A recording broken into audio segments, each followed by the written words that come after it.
क्या राकेश मारिया नाराज हैं? क्या राकेश मारिया इस्तीफा दे सकते हैं? कमिश्नर के पद से हटाए जाने के बाद राकेश मारिया के चेहरे पर जो भाव थे उससे तो जाहिर यही हो रहा था कि राकेश मारिया नाराज भी हैं और दुखी भी। उन्होंने एक अखबार के संवाददाता से कहा कि वो इस्तीफे के बारे में सोच रहे हैं, लेकिन आज राकेश मारिया ने न्यूज 24 को जानकारी दी है कि वो इस्तीफा नहीं देंगे। तो बड़ी खबर आपको बता दें, राकेश मारिया ने यह बात खुद न्यूज 24 से कही है कि वो इस्तीफा नहीं देंगे।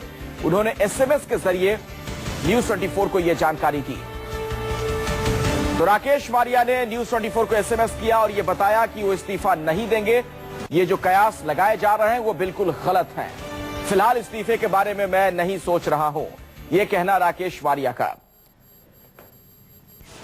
हमारे साथ इंद्रजीत सिंह न्यूज 24 संवाददाता जुड़ चुके हैं और ज्यादा जानकारी के साथ। इंद्रजीत, जरा पहले तफसील से ही बताइए कि मैसेज क्या किया राकेश मारिया ने न्यूज 24 को।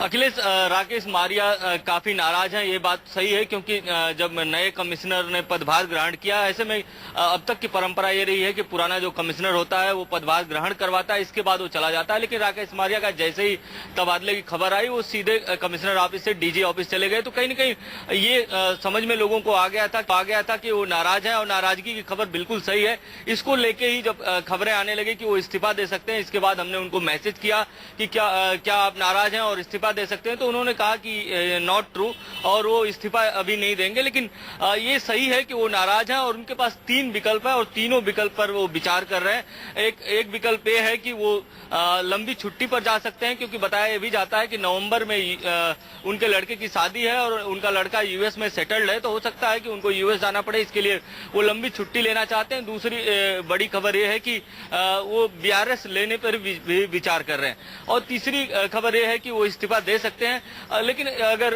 उन्होंने जिस तरह से इनकार किया है कि वो इस्तीफा नहीं देंगे, तो कहीं न कहीं ये सवाल उठता है कि उनकी नाराजगी कितनी हद तक है, या क्या वो इस्तीफा देंगे या नहीं देंगे, इस पर अभी असमंजस बना हुआ है। लेकिन उनकी तरफ से यही आया है कि वो अभी इस्तीफा नहीं देंगे। अखिलेश, इंद्रजीत, राकेश मारिया ने खुद इस बात का इशारा किया था कि वो केस को करीब करीब सुलझाने में है, के करीब पहुंच चुके हैं। शीना मर्डर केस को उन्होंने ये भी कहा था कि आरुषि वाला जो मामला है ऐसा नहीं बनने दूंगा इस केस को। वैसे में अचानक से उनका तबादला, जाहिर तौर पर कई सवाल खड़े होते हैं। क्या इस बाबत उन्होंने कोई चुप्पी तोड़ी है राकेश मारिया ने? जी बिल्कुल, इस मामले में वो अभी कुछ भी बोलने से इनकार कर रहे हैं। लेकिन जो राजनीति में आरोप प्रत्यारोप हो रहे हैं, उसके मुताबिक जो एनसीपी ने कल आरोप लगाया है कि सरकार ने इसलिए राकेश मारिया का इस्तीफा कर दिया क्योंकि वो फाइनेंशियल ट्रांजैक्शन की जांच कर रहे थे, और उसमें कोई हवाला ऑपरेटर भी आ सकता था, और शायद हवाला ऑपरेटर को सरकार बचाना चाहती है। इस तरह का एलिगेशन एनसीपी ने किया था। लेकिन अभी इसमें कितनी सच्चाई है नहीं है ये कह पाना काफी मुश्किल है। अखिलेश, हालांकि ये बात जरूर है कि जिस तरह से राकेश मारिया का सीना मर्डर केस को लेकर बयान आया और फाइनेंशियल ट्रांजैक्शन की उन्होंने बात की कि वो फाइनेंशियल एस्पेक्ट से उस केस को देख रहे हैं, और विदेशों में भी जांच की जाएगी। इसके बाद ही तुरंत उनका प्रमोशन होना, तबादला होना कहीं न कहीं सवाल जरूर खड़े करता है। हालांकि जो एसीएस होम है उन्होंने ये कह दिया कि ये रूटीन है और ये उनका जो प्रमोशन ड्यू था पहले से तय था, होना था। और दोबारा आपके पास लौटूंगा, बने रहिएगा हमारे साथ। अपने दर्शकों को बता दें कि इससे पहले मीडिया में खबर आई थी कि राकेश मारिया इस्तीफा देने की सोच रहे हैं। मीडिया में राकेश मारिया को हटाने की 4 वजहें बताई जा रही हैं। वो वजह क्या है वो हम आपको बता रहे हैं। मारिया को हटाने की पीछे की वजह क्या बताई जा रही है? राकेश मारिया को शरद पवार का करीबी माना जाना, यह भी एक वजह बताई जाती है। मनी लॉन्ड्रिंग के खुलासे से कई बिजनेस घराने प्रभावित होते, इस तरह का अंदाजा लगाया जा रहा था। मारिया पीटर मुखर्जी के नजदीकी रहे हैं, यह सत्यपाल सिंह ने यह बात कही। शीना केस में मारिया की ज्यादा दिलचस्पी से सीएम ने भी उस पर सवाल खड़े किए थे। सीएम ने यह कहा था कि बाकी जो केस हैं, जो उनकी जांच पड़ताल जिस तरह से होती है वैसे इस मामले की भी होनी चाहिए, इसे ज्यादा हाइप ना दें। हमारे साथ इंद्रजीत सिंह हमारे सहयोगी लगातार बने हुए मुंबई से। इंद्रजीत, ये तमाम कयास तो लगाए जा रहे हैं कि ये वजह है कि मारिया को हटाया जा सकता है या हटाने के पीछे के कारण बताए जा रहे हैं, लेकिन राकेश मारिया इतने खामोश क्यों हैं, क्यों चुप हैं? क्या ऑफ द रिकॉर्ड भी कुछ नहीं बता रहे हैं?